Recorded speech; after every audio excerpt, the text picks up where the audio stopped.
முஸ்பாத்தி சொந்தங்களுக்கு வணக்கம். பிள்ளையான் கை செய்யப்பட்டு சிறையில் அடைக்கப்பட்ட விடயம் உங்கள் எல்லாருக்குமே தெரியும். எங்களோட முன்னைய நாள் காணொலிகளில் இது தொடர்பான பல விடயங்களை நாங்கள் சொல்லியிருப்போம். அந்த வகையில் நேற்று முன்தினம் மற்றும் நேற்று என்று அவருடைய அலுவலகத்தில், அவருடைய கட்சி அலுவலகத்தில் சோதனை நடவடிக்கைகள் மேற்கொள்ளப்பட்டதும் நீங்கள் அறிந்த விடயம்தான். பெரும்பாலும் அந்த அவருடைய கட்சி அலுவலகத்திற்கு பல பொருட்கள் கைப்பற்றப்பட்டதாக கூறப்பட்டது. இதற்கு முன்னர் நடந்த சோதனை நடவடிக்கைகளின் போது கூட துப்பாக்கிகள் கைப்பற்றப்பட்டிருந்தன. அதே மாதிரி இப்போ நடந்த சோதனை நடவடிக்கையில் நிலத்து அடிக்கு கீழே இருந்து பல பொருட்கள் கைப்பற்றப்பட்டன. பல துப்பாக்கிகள் கைப்பற்றப்பட்டது மட்டுமில்லாமல் அங்கே இருந்த பல விடயங்கள் கைப்பற்றப்பட்டது, பல கோப்புகள் கைப்பற்றப்பட்டது. அப்போ அந்த கோப்புகள் கைப்பற்றப்பட்ட உடனேயே அந்த கோப்புகளில் இருக்கிற பலருடைய பெயர்கள் வெளிவரலாம் என்கின்ற பல தகவல்கள் வெளியிடப்பட்டன. அது மட்டும் இல்லாமல் அவருடைய கட்சி அலுவலகத்துக்குள்ள உடல்கள் இருக்கின்றன என்கின்ற தகவலும் வெளிவந்திருந்தது. ஆனால் அது உறுதிப்படுத்தப்படாத தகவலாகவே வெளிவந்திருந்தது. அந்த வகையில் இன்னொரு முக்கியமான விடயம் ஒன்று குறிப்பிடப்பட்டிருக்கு. என்று பார்த்தீங்கன்னா, கடத்தப்பட்ட பேராசிரியர் என்ற கொலை தொடர்பாகவும் அவர் நீர்நிலையில் வீசப்பட்டது என்ற தொடர்பாகவும் பிள்ளையான்கிட்ட இருந்து அதிர்ச்சி தகவல்கள் வெளிவந்திருக்கின்றது. என்ன இந்த தகவல் பற்றின முழுமையான விவரத்தை பார்த்தீங்கன்னா, பிள்ளையான் குழுவால் கடத்தப்பட்டதாக தெரிவிக்கப்படும் கிழக்கு பல்கலைக்கழக முன்னாள் துணைவேந்தர் பேராசிரியர் ரவீந்திரநாத் கொலை செய்யப்பட்டதாக விசாரணைகள் இப்போ தெரிய வந்திருக்கு. மேலும் அவரது உடல் ஒரு நீர்நிலையில் வீசப்பட்டதாகவும் தகவல் வெளியாகியுள்ள நிலையில் கொழும்பு ஊடகம் என்று இது தொடர்பான தகவலை வெளியிட்டிருக்கின்றது. இந்த விவகாரம் குறித்து குற்றப்புலனாய்வுத்துறை மேலும் விசாரணைகளை மேற்கொண்டு வருவதாக மூத்த காவல்துறை அதிகாரி ஒருவர் தெரிவித்திருக்கின்றார். இந்த குற்றத்தை தவிர வேறு பல குற்றங்கள் கண்டுபிடிக்கப்பட்டு வருவதாகவும் அந்த அதிகாரி கூறியிருக்கின்றார். இது தொடர்பாக தகவல் தேடி வருவதாகவும் அவர் தெரிவித்திருக்கின்றார். இதேவேளை பிள்ளையாண்ட அலுவலகத்தில் குற்றப்புலனாய்வுத்துறை அதிகாரிகள் கடந்த 30ஆம் தேதி காவல்துறை சிறப்பு படையினர் என்ற உதவியோடு முழுமையாக சோதனை நடத்தினார்கள். அது மட்டுமில்லாமல் இந்த அலுவலகத்தில் ஆயுதங்கள் மறைத்து வைக்கப்பட்டுள்ளதாகவும் கிடைத்த தகவலின் அடிப்படையில் இந்த சோதனை நடத்தப்பட்டது. இதன்போது 9 மில்லிமீட்டர் துப்பாக்கிகளுக்கான 6 தோட்டாக்கள் அங்கு கண்டுபிடிக்கப்பட்டிருக்கின்றன. அது மட்டுமில்லாமல் 3 கைபேசிகள், ஓட்டுநர் உரிமம் மற்றும் வெளிநாட்டு கடவுச்சீட்டு கண்டுபிடிக்கப்பட்டதாக மூத்த காவல்துறை அதிகாரி ஒருவர் தெரிவித்தார். பிள்ளையாண்ட ஓட்டுநரும் ஏப்ரல் 17ஆம் தேதி அன்று குற்றப்புலனாய்வு பிரிவினரால் கைது செய்யப்பட்டிருந்து அவரும் இப்போ காவலில் வைக்கப்பட்டிருக்கின்றார்.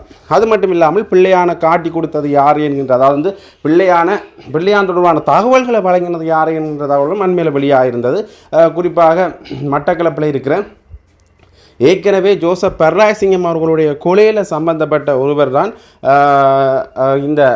அதாவது அவர் ஜோசப் பெர்ராசிங்கம் கொலையில் பிள்ளையான் கைது செய்யப்பட்ட போது அவரோட கைது செய்யப்பட்டு காவலில் இருந்த நபர் தான் பிள்ளையான் தொடர்பான விடயங்களையும் சொல்லியிருக்கிறார் என்ற விஷயமும் இப்போ வெளியாக இருக்கின்றது. ஆகவே இந்த பிள்ளையான் தொடர்பான விடயம் ஒரு பரபரப்பான ஒரு தகவலாகவே இந்த சூழ்நிலையில் மாறி வந்திருக்கின்றது. இப்போ பிள்ளையான் தொடர்பான பல விடயங்களும், அதாவது இனி வரும் காலங்களில் பிள்ளையான் தொடர்பான ஏனைய கொலைகள் அவர் செய்த விடயங்கள் தொடர்பான விடயமும் வெளிவரும் என்று பேசப்படுகின்றது. ஏற்கனவே பாராளுமன்றத்தில் பிமல் ரத்நாயக் அவர்கள் பேசுகின்ற பொழுது உயிர்த்த தாக்குதலோடையும் இவர் சம்பந்தப்பட்டிருக்கலாம். ஆகவே பிள்ளையான் தொடர்பான மேலதிக விசாரணைகள் முன்னெடுக்கப்படுகின்ற பட்சத்தில் அவர் தொடர்பான ஏனைய விஷயங்களும் விசாரிக்கப்படும். ஆகவே அவர் தொடர்பட்ட மற்ற கொலைகளும் அது மட்டுமில்லாமல் அவருடைய ஏனைய குற்றச்சம்பவங்கள் தொடர்பாக விசாரிக்கப்படும் என்று குறிப்பிட்டிருந்தார். ஆகவே சாணக்கியன் அவர்கள் பாராளுமன்றத்தில் இந்த பிள்ளையானுடைய விடயங்கள் தொடர்பாக பேசின பிறகு அது ஒரு பெரிய விடயமாக உருவெடுக்குது. அதுக்கு பிறகு இந்த பிள்ளையான் தொடர்பான கைதுகள் நடக்குது. இந்த அசாத் மௌலானா என்பவர் சேனல் தொலைக்காட்சியில் இந்த பிள்ளையான் உயிர்த்த தாக்குதலோடு சம்பந்தப்பட்டிருக்கிறார் என்கின்ற பல தகவல்களையும் வெளியிடுறார். இதற்கு பிறகு சுரேஷ் சாலை போன்றவர்களுடைய பெயர்களும் இந்த உயிர்த்த தாக்குதல் சம்பந்தமான விடயங்களில் அடிபடுது. இப்படியாக இந்த பிள்ளையான் தொடர்பான விடயம் உயிர்த்த தாக்குதலோடையும் அவர் சம்பந்தப்பட்டிருக்கலாம் என்ற விடயம் ஒரு பெரிய பரபரப்பான பேசுபொருளாகவே மாறியிருக்கின்ற இந்த சூழ்நிலையில் ஏலவே இந்த விரிவுரையாளர் கைது தொடர்பாக இந்த பிள்ளையானவர்கள் கைது செய்யப்படுகின்றார். ஆகவே அவர் தொடர்பான விடயங்களும் வெளிவந்து கொண்டிருக்கின்ற இந்த பின்னணியில் உயிர்த்த தாக்குதல் சம்பந்தமாக பிள்ளையானுடைய விடயங்கள் வெளிவருமா என்கின்ற கேள்வியும் எழுகின்றது. ஆகவே இந்த பிள்ளையான் உயிர்த்தனார் தாக்குதல் சம்பந்தமான பிள்ளையானுடைய விடயங்கள் வெளிவருகின்ற பட்சத்தில் உயிர்த்தனார் தாக்குதலோடு சம்பந்தப்பட்ட ஏனைய பெரிய தலைகளோட பெயர்கள் வெளிவருமா என்கின்ற கேள்வியும் எழுகின்றது. குறிப்பாக இந்த உயிர்த்தனார் தாக்குதல் நடத்தப்பட்டது இந்த ஆட்சி மாற்றத்திற்கான ஒரு அடிப்படையில் தான் என்கின்ற விடயம் பேசப்படுகின்றது. அதாவது நல்லாட்சி காலத்துக்கு பிறகு கோட்டபாய ராஜபக்சவனுடைய ஆட்சி காலம் வருகிறது. அதுவே கோட்டபாய ராஜபக்சவனுடைய ஆட்சி காலத்துக்காகத்தான், அவர் ஆட்சி அமைப்பதற்காகத்தான் இந்த உயிர்த்தனார் தாக்குதல் என்கின்ற ஒரு மிகப்பெரிய துன்பகரமான சம்பவம் நடந்தது என்று பலர் குறிப்பிட்டிருக்கின்றார்கள். ஆகவே பிள்ளையான் உயிர்த்தனார் தாக்குதலோடு சம்பந்தப்பட்டிருந்தால் இந்த பிள்ளையான் முன்னைய நாட்களில் யாருடைய அரசியல் கைக்கூலியாக இருந்தார் என்று பார்த்தீங்கன்னா இந்த ராஜபக்சர்களுடைய அரசியல் கைக்கூலியாக இருந்தார் என்று தான் பேசப்படுகிறது. ஆகவே அவர்களுடைய பெயர்களும் இந்த உயிர்த்தனார் தாக்குதலில் வெளிவருமா என்கின்ற ஒரு விடயம் ஒரு மிகப்பெரிய ஒரு பேசு பொருளாக இப்போ மாறி இருக்கின்ற அதே நேரத்தில் இப்போ இந்த பிள்ளையானோட சம்பந்தப்பட்டவர்கள் எல்லோருக்கும் இந்த பிள்ளையானுடைய வாக்கு மூலம் அதிர்ச்சி தரக்கூடிய ஒரு தகவலாக மாறி இருக்கின்றது.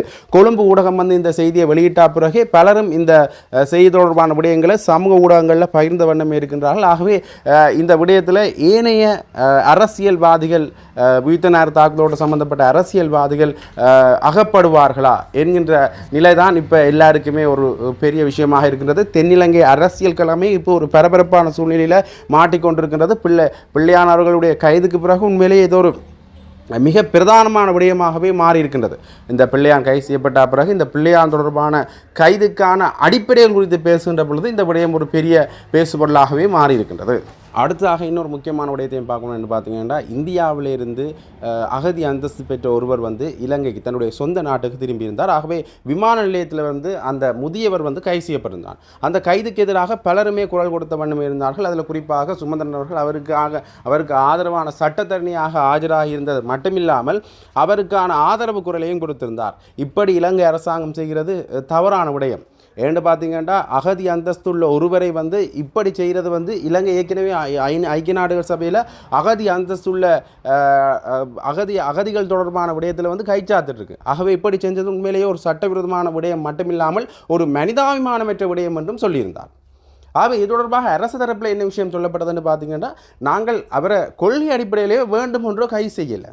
ஏற்கனவே இருந்த சட்டங்கள் அவரை கைது செய்யமானது எங்களுக்கான பணிச்சிருக்குது. ஆகவே அந்த சட்டங்களின் அடிப்படையில் தான் நாங்கள் கைது செய்னாங்களே தவிர வேறு எந்த அடிப்படையிலையும் கைது செய்யலை. அது மட்டும் இல்லாமல் பிரதி அமைச்சர் வெளிநாட்டல்கள் பிரதி அமைச்சர் சொல்கின்ற பொழுது உடையத்தை சொல்கிறாருன்னு பார்த்தீங்கன்னா இப்போ அவரை நாங்கள் விடுதலை செய்வதற்கான நடவடிக்கைகளையும் மேற்கொண்டு வருகின்றோம்.